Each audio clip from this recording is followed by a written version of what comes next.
Hi, everyone. Thanks so much for joining. We're just going to get started in 1 or 2 minutes to let people jump on.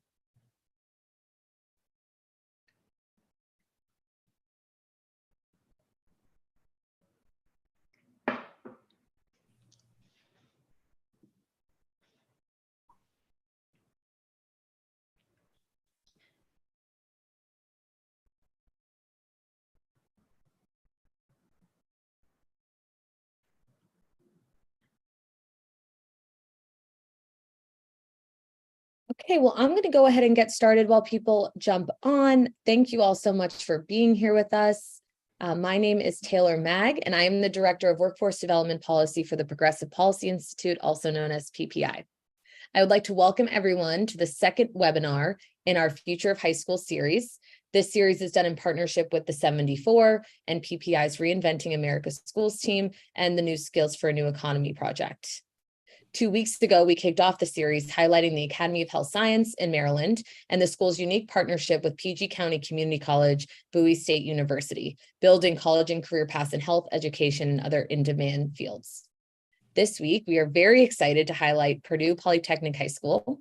I'll let our esteemed panel provide more detail about this school, but PPHS was founded by Purdue University and the city of Indianapolis in partnership with community, industry, and academic leaders.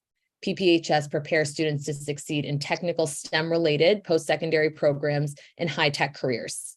This is, as we know, increasingly important today as we want to ensure that we close equity gaps in STEM-related industries, and we also solve persisting labor shortages in these critical jobs. Our panel of experts will dive into the success of PPHS, its unique and innovative model, and how it's helping to develop strong college and career pathways for students. Additionally, panelists will discuss the school's expansion in Indiana and ways federal and state policy can facilitate further replication and scale. This conversation is critically important as it will help inform the necessary reforms to ensure our nation's education system creates paths to greater economic opportunity for America's young people. Before we get started, we're going to do a quick poll to see who's with us today in this virtual room. And as you all are answering the poll, I will introduce our wonderful speakers today.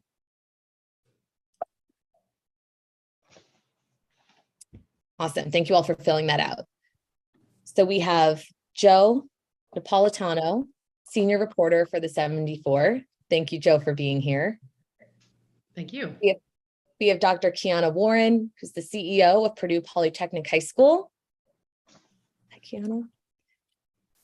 We have Dr. Gary Bertolini, the Senior Vice President for Purdue Online, who also works on learning and innovation at Purdue University. Hey, Gary. We have Mary Ann Sullivan, who's a former school board member for Indianapolis Public Schools, and also is a former Indiana House member serving the state. Marianne, very excited to get your perspective today. And last but definitely not least, we have Raina Maya, who's a rising junior at PPHS, among many, many other things. So I'm very excited for her to share more about what she's working on and doing currently as a student at the school. So thank you all so much for being here. I want to say these panelists have a lot more in their titles and background that they will weave in throughout their responses today. And with that, we'll present the survey responses briefly before we get started. Awesome. So we have a nice mix of folks with us today. I'm excited. Good. We'll have a lot of diverse perspective. I will say while we don't have a chat function for our audience, we do have a Q&A. So if you have questions throughout our conversation, we'll make sure to keep track and try to elevate them throughout the dialogue. Wonderful. Thank you all. Okay, well, let's dive in and get started. Joe, you're going to be my first question today. You are a senior reporter, as I mentioned, for the 74. You are looking at innovations in education across the country. Since this webinar is themed around the future of high school, can you speak to some of the futuristic things that you're seeing and trends you'd like to elevate that really align with efforts happening at PPHS? I would say the greatest trend among new successful programs is appealing directly to kids' interests.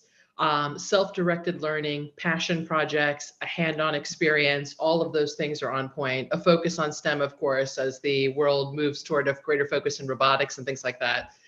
But I think an even greater, far more important theme than what kids are studying even is recognizing that all children have talent and potential. And that sounds like a very old school, obvious notion to many people. Of course, all kids have talent, all kids, have the potential to do something great. But that's actually a pretty revolutionary idea here when we apply it to education. We often exclude enormous swaths of this country, whether they live in urban areas, rural areas, whether their zip code is poor, they don't look like what we think a STEM child would look like.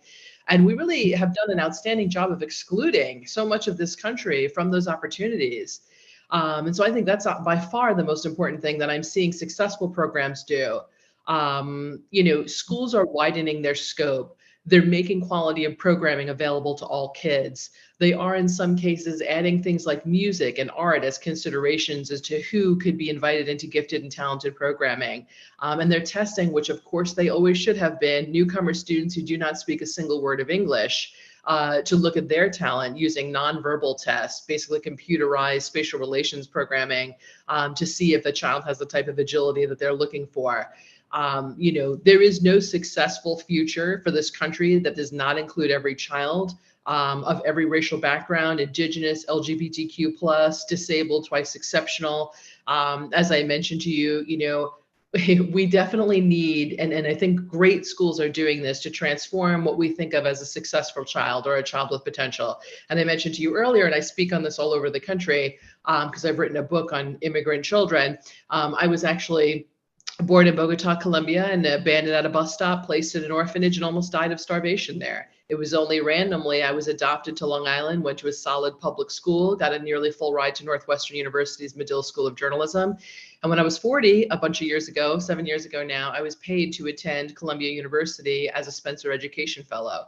I am quite certain nobody thought as I was in that orphanage that any of those things that I laid out would happen. But when I see kids coming across our border, when I see kids, whose parents have addiction issues like my father did, or who come from very socially, economically diverse backgrounds, who have crime occurring in their home, who have difficult things going on, and we just write these children off, and an enormous loss to us spiritually, practically, skill level wise. We are missing out on the talent of kids who have so many gifts. And so I feel like that is far more important than what kids are studying or even how, is the fact that really good schools with solid programs are recognizing that all kids have talent, and they're doing the things to mine that talent.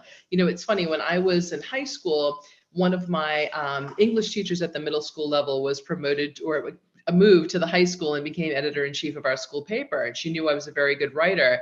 And she suggested to me that I join the school paper. And I did. And that's how I got into Northwestern. That's how I got into Columbia. That's how I wrote for the New York Times when I was 24. That's how I did, all of the things that I ended up doing.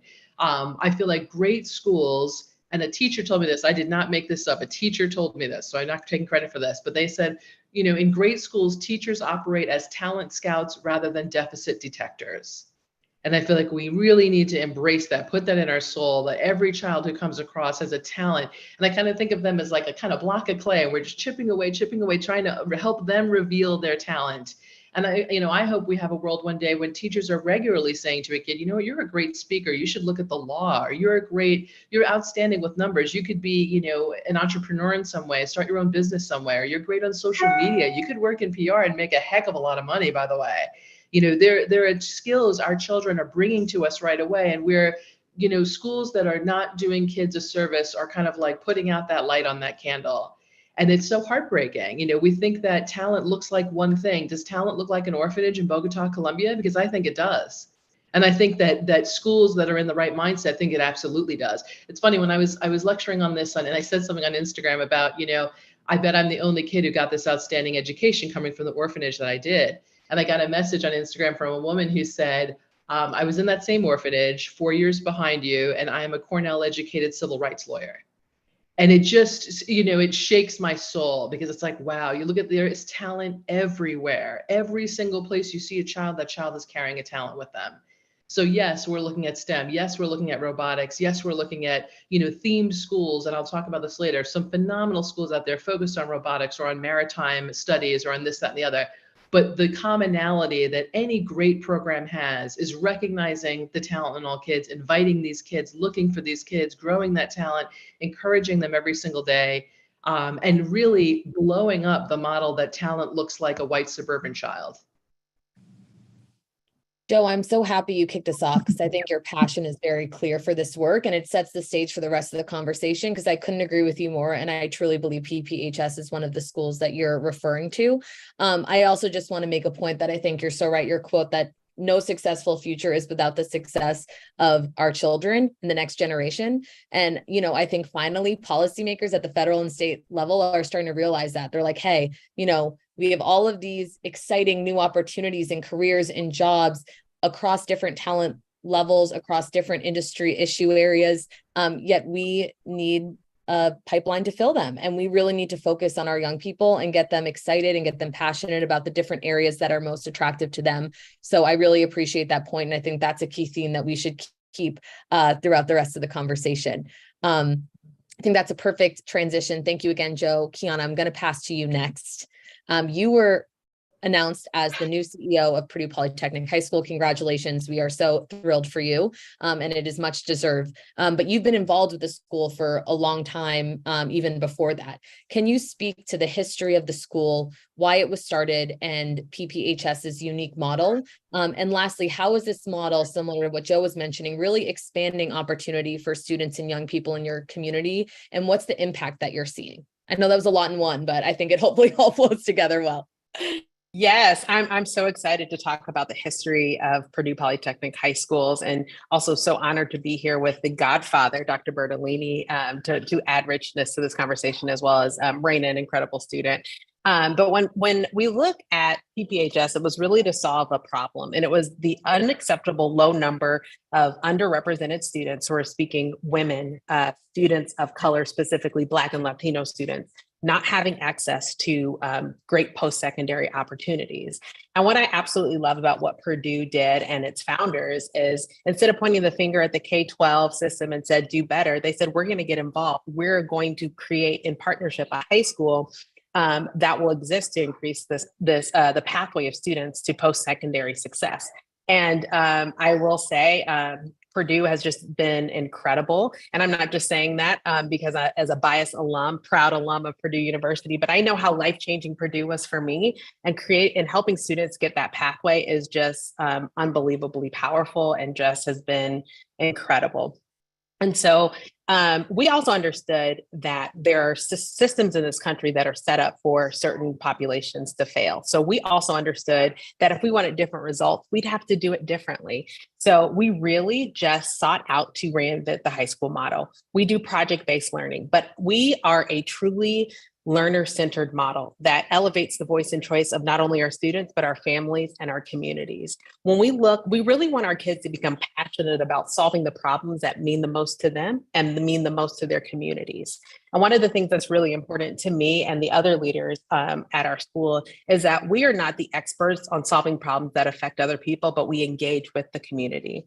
We always say we're a school without walls, not because we don't literally have them, because we have walls, because we're in the Midwest, specifically in Indiana, where you never know if it's going to rain, shine, or do all three things on the same day. But what we mean by that is we have the community coming in and supporting our kids, and the other way around, our students really find ways to engage in the community in a meaningful way.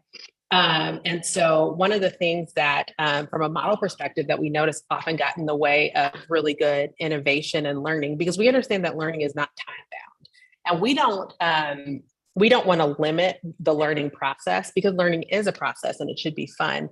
And so we threw out the master schedule in exchange for something that really allows students that voice and choice. And one of the other things I often like to say about our program is we allow students to work with the curriculum and approach teaching and learning from an integrated process. So in the workforce, most of us don't go and have our math time of the day, our ELA. Oh, it's lunchtime, I have to stop. Now it's time to do choir. We really believe in that integration, so that students, when they go on to other opportunities outside of school, they really know how to integrate. And we also are preparing students for the future of work.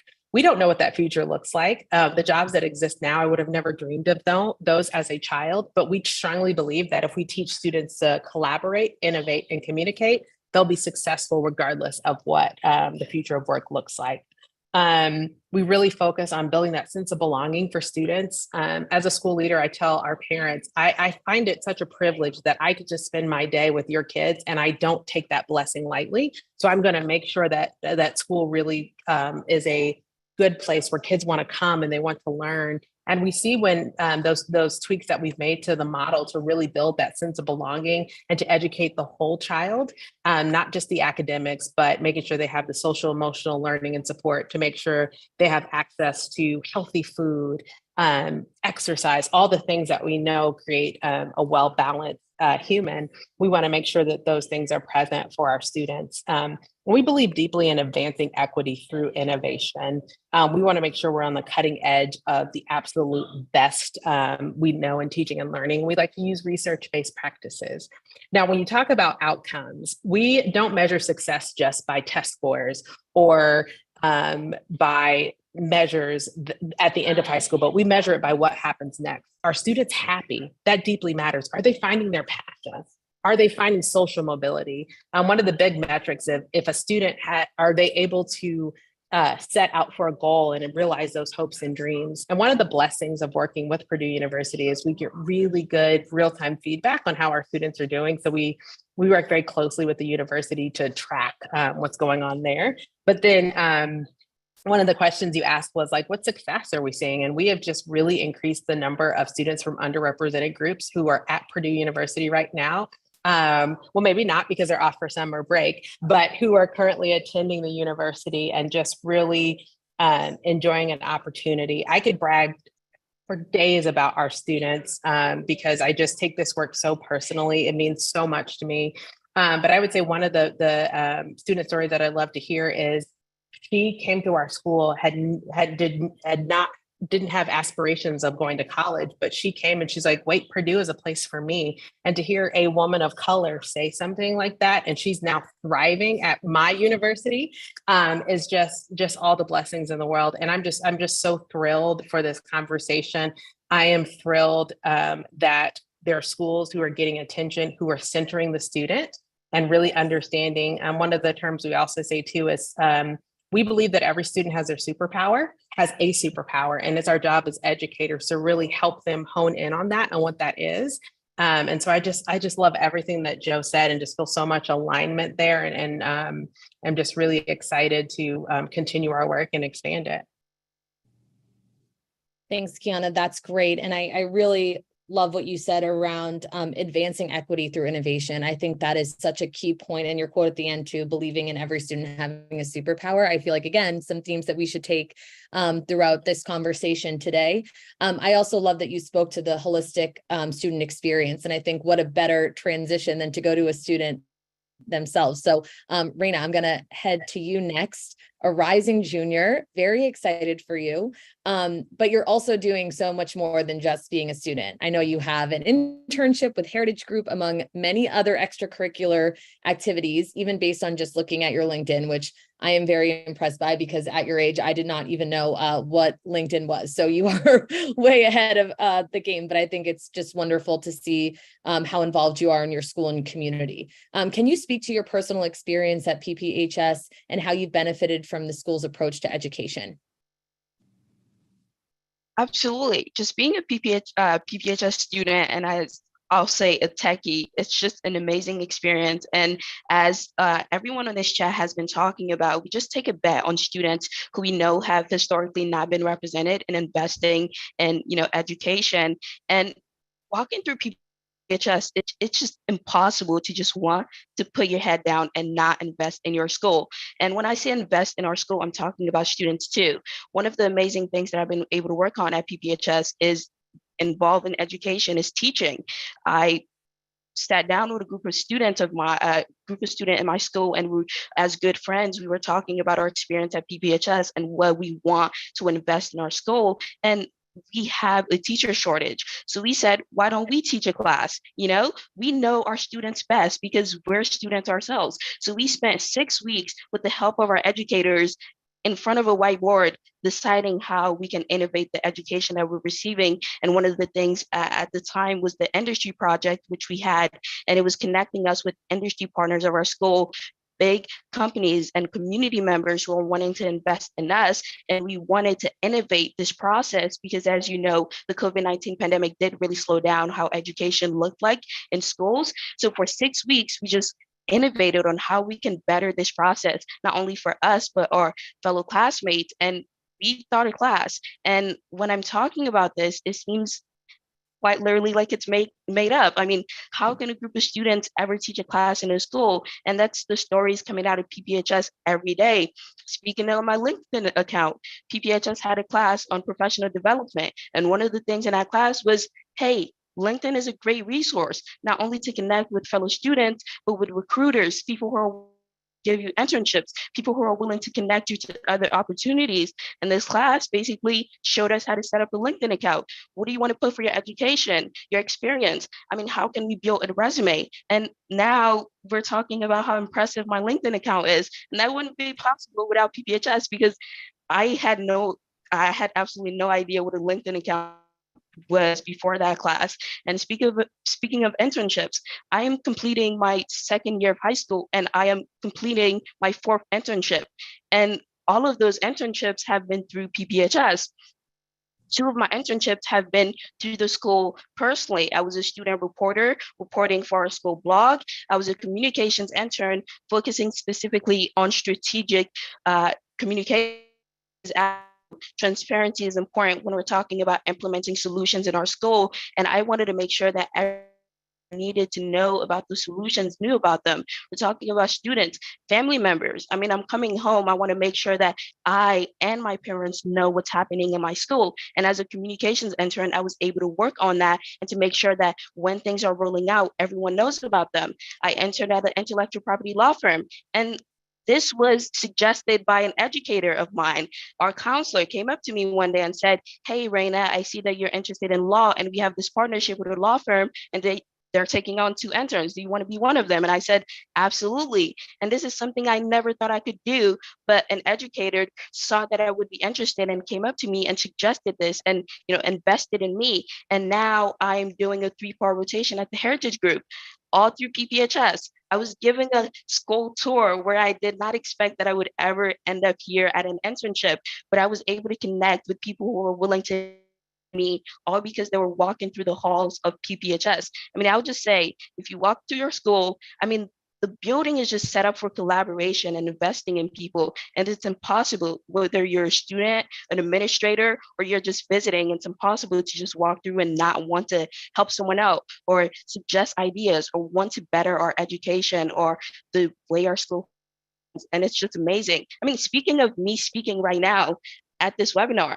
I mean, it's because someone said, hey, I think you would be a great option to, speak to a group of people who want to learn more about education. And I'm here because of the school that I attend. And from someone who's not a native English speaker and is not originally from the United States, when I first immigrated here, education looked so differently because traditional schools were not set up to actually invest in me and want to know what I was actually interested in. Going to PPHS, everyone wants to know and everyone wants to connect me with opportunities. So it's just a great school, but it's also a school that makes you want to leave something behind before you ultimately go to your next step, whether that's college or entering the professional field or getting a job or simply coming back to PPHS. And that's maybe an option in the future. Raina, that was just so powerful. And you're such a motivation, not only just for me, but I bet for other students and peers, as probably Kiana can speak to as well. I also just loved your point around the teaching piece that you all did, just that motivation of saying like, hey, we see this gap and we want to fill it. I just think that's really powerful too, not only in everything else that you said and all the experiences you've gotten, but the fact that you're willing to do the extra work to help your peers and your staff is very powerful. So thank you so much for sharing your experience. And I'm going to come back to you in a little bit to talk more about how your internships and work experiences are going. Awesome. So Gary, I'm going to pass to you next. And I'm using another quote today because this quote I really liked, but Gary's said before that to keep pace with our changing economy, education must transform to a 4.0. Which I really like that. But instead, we're currently operating at a 2.0. So how is PPHS helping to drive this transformation in K-12 education? how is this model preparing students for post-secondary education, but also in-demand careers of today, but as we've spoken about in this webinar, also of careers of tomorrow and the future of work coming. Sure. Thank you. Thank you for this invitation too. I love talking about this school. And so first of all, I wanted to say that when we started thinking about developing the school, it was around the ideas that Joe really talked about. I've been in education. I started out as a K through 12 educator. I did that for 7 or 8 years while I was working on graduate studies. Then I've been in higher ed for quite a while. I've been in higher ed at 3 different universities. They all have said that they want to do more to diversify their student body. And I'm going to just be really frank here. The execution of that has been awful. I did a presentation last week at a conference, and you can see the statistics of how little we've been able to do in the last 50 or 60 years. And the problem is that the system that we're using is flawed. We are in what I call a 2.0. I'm going to be generous and call it 2.5, and I'll explain what that means. But we're living in a 4.0 world. So let me quickly give you a little history lesson here. The first industrial revolution, so that's 1.0. You've heard about it probably in England, and steam engine and railroads and things of that nature. The second industrial revolution started in the late 1800s, and that had things like the internal combustion engine, electricity, sanitation, really propelled us forward.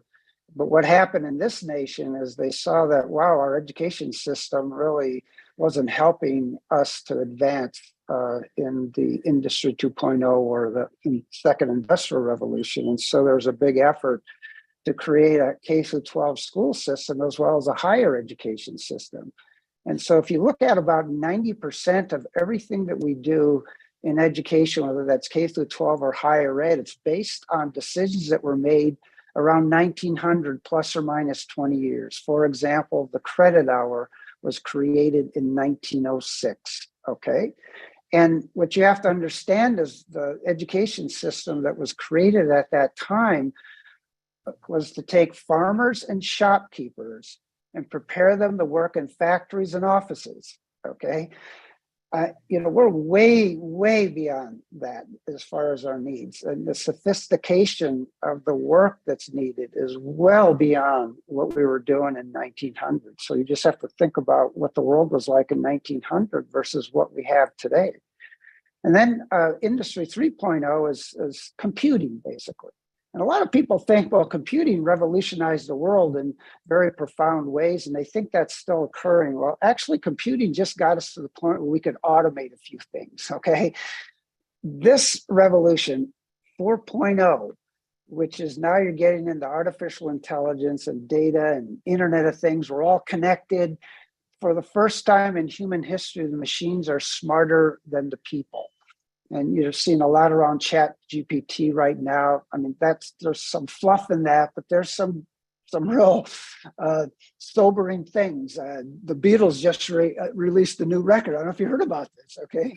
Just yesterday, I think it was based on AI. They used AI to create their last record. All right. And people are freaking out about those kinds of things. So the world has fundamentally changed, and Industry 4.0 is so much greater than the preceding 3.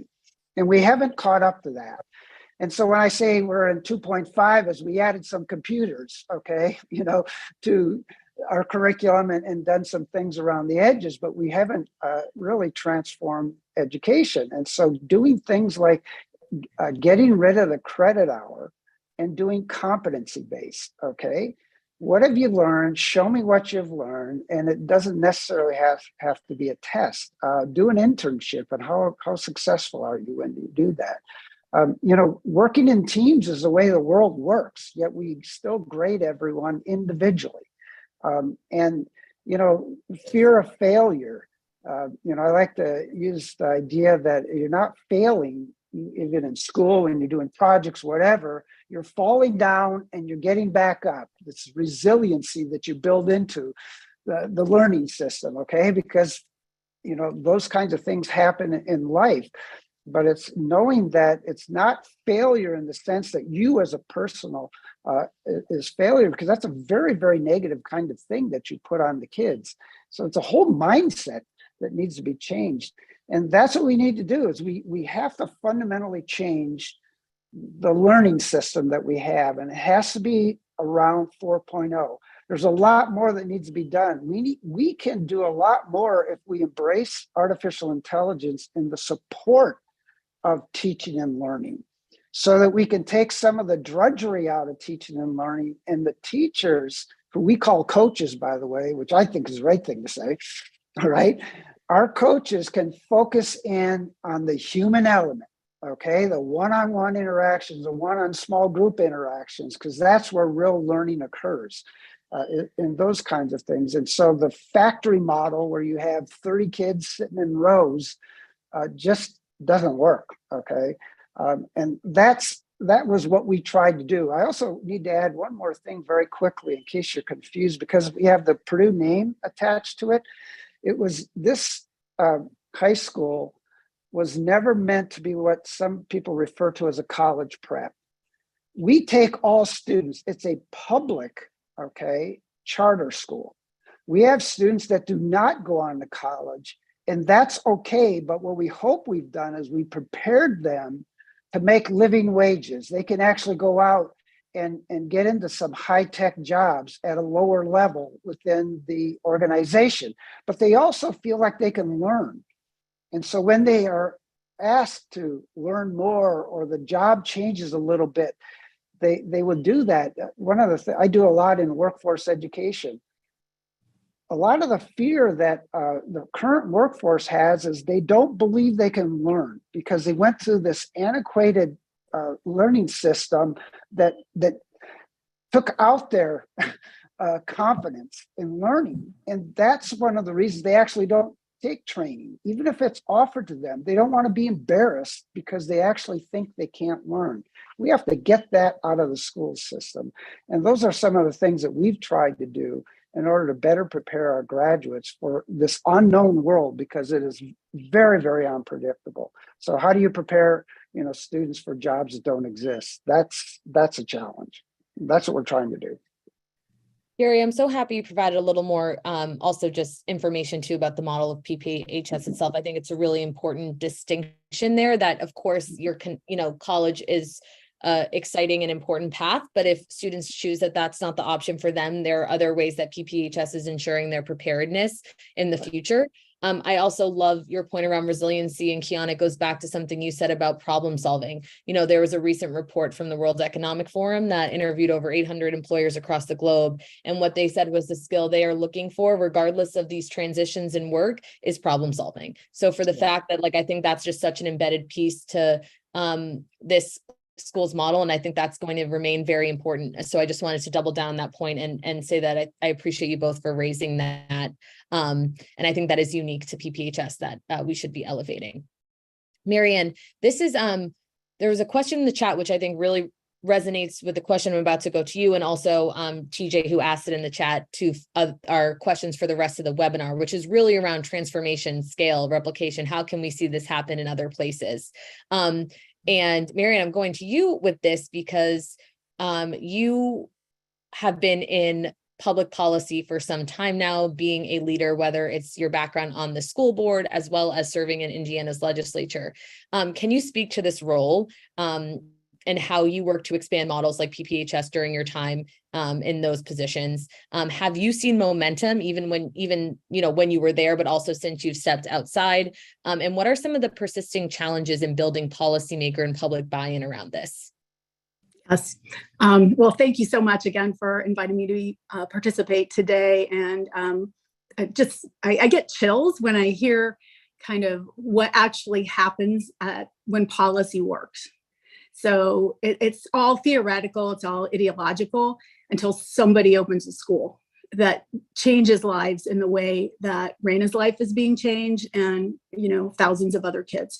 So and PPHS is one of the examples of the type of innovative programs that you hope you facilitate ever coming to be when you create policies that get out of the way of innovation. And I think that's the the biggest problem is that we have built structures that get in the way of progress.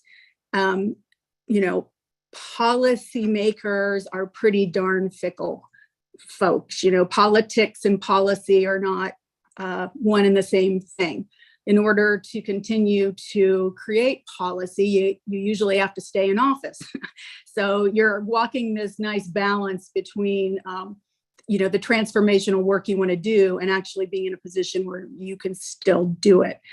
So momentum shifts, and you got to know that going in. So, for example, if you're doing policy at the state level, it tends to be a slower process to realize, the end result. If you go back, it's an iterative process. Usually you take maybe multiple times in front of the legislature before you actually get something through. Districts can move really fast, but the district system can also undo what you do really fast. So I think one of the really important things for people who want to do this work at the local level and translate it there is to work with a sense of urgency, but focus on a sustainability. Because if you're in a system that has been built over generations for completely different purposes, it is so hard to take that down and erect something different. But you also have the knowledge that if you build it strong enough, it's going to take somebody else a really long time to tear it down too. So schools like PPHS are like building the case for the sustainability of this system, a system where schools are free to look at the school as a unit of change, drive decision-making as much as possible to the school level so that students and the educators there are like actually where things are happening. And the bigger system only exists to support their work. There's no other reason for a school district to exist than to support students and the educators in their buildings. That's it. Period. And a lot of people just still struggle with that because, we like to go back. It's tough to change. And we go back to the things we're comfortable with, even if they're not in our best interest. Marian, I'm literally getting that quote, sense of urgency, but work on sustainability, like printed in my office, because I think that is like such a great mindset for anyone who's interested in policy at all at the local, state, or federal level. It's like you need to be passionate and work towards it, but also understand that you want it to be embedded and entrenched in a good way, especially when it is good policy like PPHS. Marian, I'm going to come back to you to talk more in a bit too on this, because I think it's really important. Before we move on to our next question, we're going to do a quick poll for the audience. Marian just kind of talked about some of the more political element of this conversation. So do you think political leaders in your local area or policymakers in your state or even at the federal level understand the value of education reform? And just a yes or no. And we'll get back to that in a second after I ask this question. So my next question is going to be a group. So panelists, we'll just, whoever wants to start will be a collaborative answer. But I want to ask about partnerships. Again, a question came up in the chat about this around how you're partnering to kind of go back to the sustainability point to ensure this program and school remains vital. So Gary, Raina, and Kiana, PPHS partners intensively with, of course, like we mentioned, Purdue University, but also employers to build career and experiences for their students. Gary, can you speak more to the higher education partnership and the key role Purdue plays? And I know you mentioned earlier, but the need to expand these types of partnerships across the country. Raina, I would love for you to talk more about the employer side and how you've been paired and worked with local employers in your area. And then Kiana, anything to add as we go through in the conversation, but just really want to hear more about how PPHS is working with other key sectors and partners in the community. Yeah, so Purdue believes that they have a stake in K through 12 education. I mean, it's the output of K through 12 that ends up the input of Purdue University. And if we don't assist in some way and collaborate, I don't know how you kind of break the cycle that we've had. And I've explained it earlier through the data. If you look at it, we really are not making much progress. And so Purdue is taken on really, this is a highly risky thing. Purdue, values its brand. This is actually an arm's length relationship. The school actually is a 501c3. So we work collaboratively. We have a service agreement that we went through. We helped them start the school. I was asked by Purdue University to lead this initiative, hired the first school leader, and I serve on the school board. So, but even the school board, the majority cannot be Purdue people. Okay, they have to be from the community, and that it was done that way.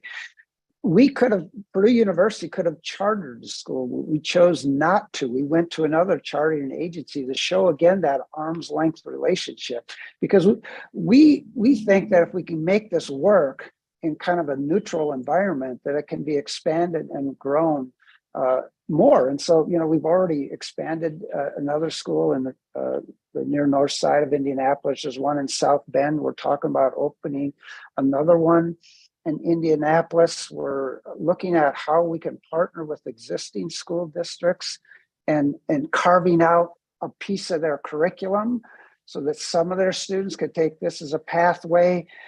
We're getting national attention. We're actually getting international attention, okay? That people want to take a hard look at this. And we don't claim to have all the answers, by the way. This is one way of going forward, but we think it fits the model that Joe kind of described at the beginning, which I believe is where we need to start moving, but there's different pathways. And I think if there's one thing that I'm really optimistic about, if we can start making progress in this area, is that, as I was explaining historically, K through 12 was created where one size fits all. I don't believe that's the answer going forward. There has to be multiple options. And Purdue has one option. We don't claim it's the right option, but we are trying very, very hard to work with the K through 12 school, PPHS, to see how we can improve this and get better. We don't have all the answers yet. We have things we need to improve on, but we've made great, great progress. And Purdue is committed to this partnership and what we can do. I love that, Gary. And I love that neutral environment piece. I think that's really interesting. And that's something, again, that when there are those higher ed partners in the way that you all are operating, you don't always see that. So that's a really powerful point. Raina, I'm going to pass to you just to speak more to some of the employer partnerships and your work to date. Absolutely. I think one of the kind of just biggest advantages I have as a student at PPHS is that I'm not just gaining an education, I'm getting a head start to where I'm going to end up 20 years from now. And I'm getting to work who have been in their careers for years, and I'm able to actually have a stake in the conversation and not just be a student in the corner. And right now in my internship, I'm interning with mostly college students, and I'm able to, walk in, and as a high school student, I'm able to have a stake in the conversation, work on projects that they would work on. And this is all possible because we have immense partnerships in our communities and statewide with employers who are willing to take on students like me and my classmates and go in the partnership with the law firm in downtown Indy. Not only do they take on 2 students from our schools each summer, they have a scholarship partnership with our school, and a student each year gets to have a scholarship from this law firm to pursue a STEM degree in Indiana. I mean, this is just an example of how our school makes sure that, yes, you're thriving in high school on the education that you gain from our schools. And I think that's the most important thing. And obviously, not only partnerships externally, but internally, our school rolls out internships every year. I had 2 internships at our school, but right now, 2 of my classmates are interning with our school to work on the curriculum that I'm going to be using to gain my education. And when I'm doing so, I can say, hey, 2 of my friends worked on this. This is the coolest thing ever.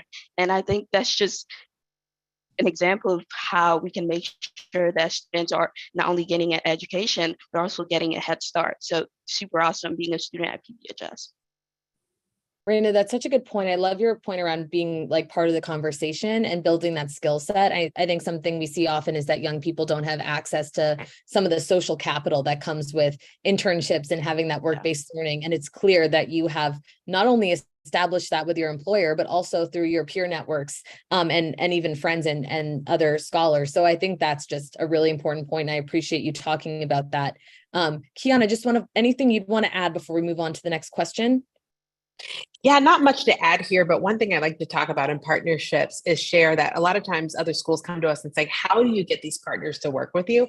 And it's no big secret. If you get students who have voice and choice, they're more likely to engage in a meaningful way with the partners. I mean, Raina's passion is so clear. And y'all, I am the most blessed woman in the world. I get to spend my time with people like with Raina, literally, and other students. So I just consider myself so blessed to do this work.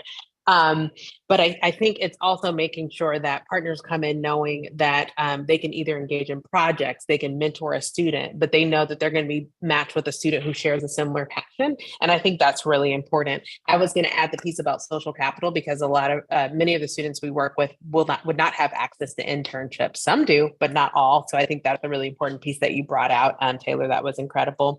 And I think one of the really important things is we are very intentional that our partners must reflect our student population. So if you walk into a boardroom and you're like, oh my goodness, I'm the only person I'm the only woman in the space, or I'm the only Black person in the space, that sends a message. So we're really transparent about our need to see everyone represented, everyone reflected, and not just in stereotypical roles, but in the C-suite. So that's one of the things we hold ourselves accountable to, as well as our partners. But we've just been incredibly blessed. But I think this is what I always tell people: make sure that you're giving your partner something meaningful to work with. So Taylor, I'd also add that partnerships, are great for all of the reasons that you've just stated. They're also politically great because you create allies politically for those sure to come down the road times when people will want to do something else with resources rather than what they're doing with you. So the broader your networks and the deeper the relationships, the more you shore up your political support in the community. Marian, that's actually a really great segue. I'm going to have the poll results show up really quick, and then I'm going to transition to our next question. But as those are coming up, we've had some questions. So majority, but not horrible. Some people said yes, which is good, but majority is that policymakers and politicians maybe still do not understand the value of this reform agenda and effort. And I think, again, a great segue to our next question. I will just flag a couple things in the chat that as we do our final two questions of our webinar, if people could weave them into their responses, that would be great. One is around resources, which I think you just mentioned it, Marian, it's key. And I think as we talk about the next question around replication and scale, that will come up across our panelists. And then the other, Gary, which I might punt to you for the last question, is around this credit versus competency, and how do we change that policy-wise at the national and state level. So just keep those in your mind as we move forward from our audience today. So second to last question, Kiana, Marian, and Joe. Kiana, I'm just going to start with you first. I know you just had the mic, but hopefully that's okay. We've been talking a lot today about how unique this school is. How can we continue to build awareness about PPHS? Gary, I think you said it well. While it might not be the answer for everyone, it's clear that it could and should be replicated in some places where it might be the solution. So how do we see that replication happen and see real scale in some of these innovative approaches that other Americans across the country can benefit from? Kiana, I want to start with you because, like Gary mentioned, there's been some expansion of this model across the state of Indiana and in South Bend and other places, but I also know you're really committed to also thinking about rural communities. So would love for you to touch on that. Marian, again, politics going to you from your expertise of working within these systems, but how can we really push for innovation and change amidst a slower moving political landscape? I think you hit on that in your first response, but we know local can be more rapid, state can be longer, federal is even longer. So how do we operate within that while also knowing we need to manage things quickly? And then Joe, last thing, we'll just go to you to talk more about some other models that you're seeing and innovations that audience members might be interested to know before we go to our final question. So I know that was a lot in one, but I think it's an important things to talk about today. So Kian, I'll start with you. Yeah. So when we talk about expansion, one thing I always want to bring up is that it's important to expand both quality and quantity. You can't have one without the other.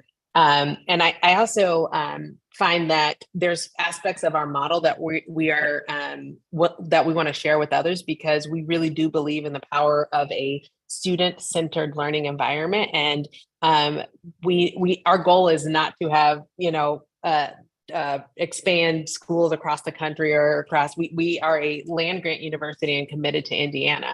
But one of the things that's really important that are not talked about enough are the number of rural schools and communities who do not have great access to high quality STEM focused education. Now, we hear a lot about this talked in the urban core, and there's programming that exists. So one of our passion projects is seeing how we can partner with some rural school districts here in Indiana to support high levels of access to high quality curriculum and teaching and learning. So we're really excited about those initiatives. Another avenue that we're really excited about exploring is the micro school model, which allows so it's still the same high quality instruction, project-based learning, student voice and choice that you see in our schools, but it really scales down the model to allow for even more student-centered learning, smaller class sizes, but it makes scaling more manageable. Because honestly, I know there was a question about funding, and that can be one of the things that makes scale really difficult. And I would just encourage, we want to work with people. We believe deeply in what we're doing. And I know for me, I don't just care about my kids at PPHS. I care about Indianapolis. I care about this country that I love. And I think one of the things that you can do when you love a country, you can recognize systems that are not working. And I'm a disruptor in that way. And I always say I disrupt with a smile on my face. But some things need to be disrupted. So we're just really excited about getting more partnership there. And I don't think that every school needs to be a Purdue Polytechnic high school, but I do think that every school should adopt the philosophy of being truly student-centered. And then I just want more conversations about how can we support rural schools. And then one of the things we're seeing, especially in Indiana, is, and I'm so excited, we're seeing an increased number of immigrants coming in, specifically coming to rural communities, but the lack of support to help an English language learner, which is, I was an ELL teacher for a long time, so huge passion of mine. I have a lot of passions, but this is a model that isn't just for the urban core, but something that works really well in rural communities that are seeing some population shifts, but are often not centered in these conversations. Thanks, Kiana. Another quote that I'm getting printed in my office: disruption with a smile on. I think that is amazing. So thank you. Marianne, going to go to you next. Yeah. So remind me again, the specific of. I know I gave you so much. No, sorry. No, Mary, no, it's fine. I was going to ask you, as you mentioned earlier, that sometimes policymaking can take more time, yet we know the rate of change is happening more quickly than policy might. So how do we operate within that kind of political environment, if there's any recommendations for audience members today? Right. Yeah. Well, so definitely, if you're doing transformation, big transformation, you can't leave anyone behind. But that's a massive challenge because you're moving fast, right? So that means you have to communicate fast. And you're typically communicating really difficult, complex, nuanced ideas. So, gee, that sounds like fun. But that's why it's so important to acknowledge that reality and make that part of your strategy and everything you do. So, like, how do we get parents to understand in their heart what we're doing for their children? How do we get students to really understand what their opportunities are, why we're fighting for something to be different instead of being satisfied with them doing what their parents got to do or what their friend got to do or whatever. So we have to be humble enough to explain ourselves really well until there is understanding and buy-in. At the same time, you can't wait for it. It's a really, really difficult balance. And if you're always trying, I love a good community meeting. I love a lot of community meetings. I love building consensus. But you know what? Some kid's going to be, 4 years out of school down the road before you ever make your first actual decision. So, so that's the balance that policymakers have to strike. That's where our advocates need to come in and keep pushing on that and help us tell the stories. And so, Raina, I'm going to come back at you and see what you're doing, because I think, we need to talk about you running for office, because I think you do a beautiful job of telling the story, but also attaching it to the changes you need to see and that you support. So more policymakers need to come to you for lessons. Sorry. Yeah, Raina, you might be getting a lot of requests after this. I hope that's okay. Yeah. Marianne's 100% right. Joe, final thought on this question. Just again, I think Gary hit, the nail on the head that this is PPHS is, amazing and such an exciting model. And Kiana, to your point, there's so many themes that other schools can replicate and use. But Joe, you're also looking at this at a national level. So there are other kind of models and things that are similar that you want to raise up for people today. Yeah, I'm thinking of a couple different things that come to mind. Right here in New York City, we have something called the Harbor School, which is on Governor's Island. I had a chance to visit them last week on the day the city was covered by a toxic plume from Canada. That was the day I was out there on a ferry headed to Governor's Island. But anyway, they have a really amazing program. It's maritime focused.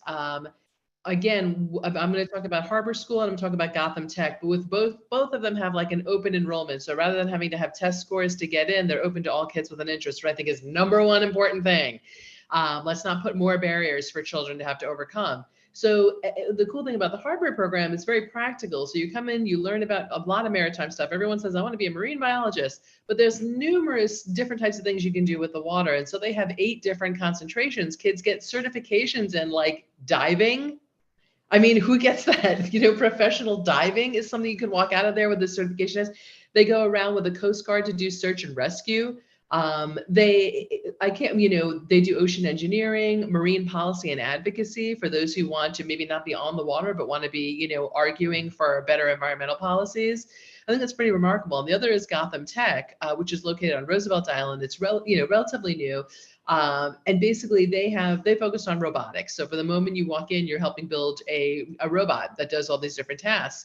And the neat thing about that, again, open to all kids who just have an interest in robotics. And what the kids find out is, some of us really love the engineering behind it. Some of us love the design behind it. Some of us love the fundraising. We love the social media aspect of it. We love this and that. So it's really neat to see. You don't have to be headed off to a brilliant engineering program like Purdue's to be in a program like that. There's a place for everybody, in something like Gotham Tech. The other thing in terms that leans more toward an equity and inclusion, but I think is really important, more important than really almost any other thing, Dallas ISD recently moved from an opt-in, to an opt-out program for honors programming. So that means prior to that, you had to have a recommendation of a teacher or a parent to enter an honors program. Now, based upon test scores, you're automatically put into that program unless a teacher or a parent, well, not a teacher, but a parent, you have to get parent permission to be removed. So you can imagine what that did. It greatly expanded students who are Black, students who are Hispanic, English language learners. I mean, it's Dallas, so we're close to the border, a diverse student population, which now has access to honors programming across the board in numerous subjects. That is really critical. So I think, the specialization schools are one thing and they're fantastic. And when they're open to everybody without barriers, that is a remarkable and amazing thing. And the other thing for big school districts that probably aren't going to have a specialty like that, but to remove those barriers and recognize the talent of an enormous swath of children is really, I think, the most important thing we all should be doing. Joe, I love that. You summarized that so well. And I know we have 1 minute left, but I want to do rapid fire questions for all of my panelists before we close today. Also, audience, if we didn't get to your question in the chat, I'm sorry. There's just so much I want to ask these wonderful leaders, but promise that they'll be available for follow-up, and please reach out with any additional questions you have. Okay, final thoughts of today that you want to leave the audience with. Including a point that may have not been covered that you want to lift up, or also just a policy idea or recommendation to people that are trying to think about this at the local, state, and federal level. Joe, I'm just going to start back with you if you don't mind being in the hot seat. I just think I cannot succeed until we all succeed. No matter what I have done professionally, personally, in my journalism career, I cannot succeed unless that door is opened wide for every child to come through, that we don't even have a door anymore. There's no building anymore. It's an open field and we're all there. That's when I will succeed. Thanks, Joe. Mary Ann, going to you next. Yeah, just anything is possible. Push, push, push hard. Don't take no for an answer. Anybody that gets it done doesn't. Is that too many negatives? I don't know. But it really happens, and it can work. And this is evidence, that you can work on something for 10 years and it comes to fruition. So don't be discouraged, keep going, and support leaders who have ambitious goals, please. I love that point. Raina, I'm going to go to you next. Sure. I mean, students are the leaders of tomorrow, and they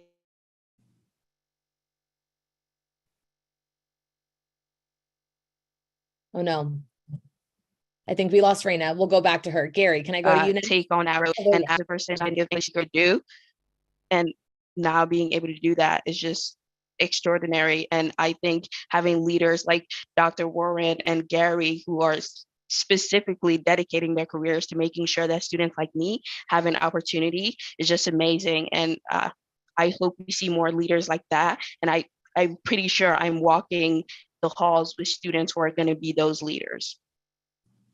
Well, Raina, we can't wait to see all you accomplish, and thank you for being that leader of the future.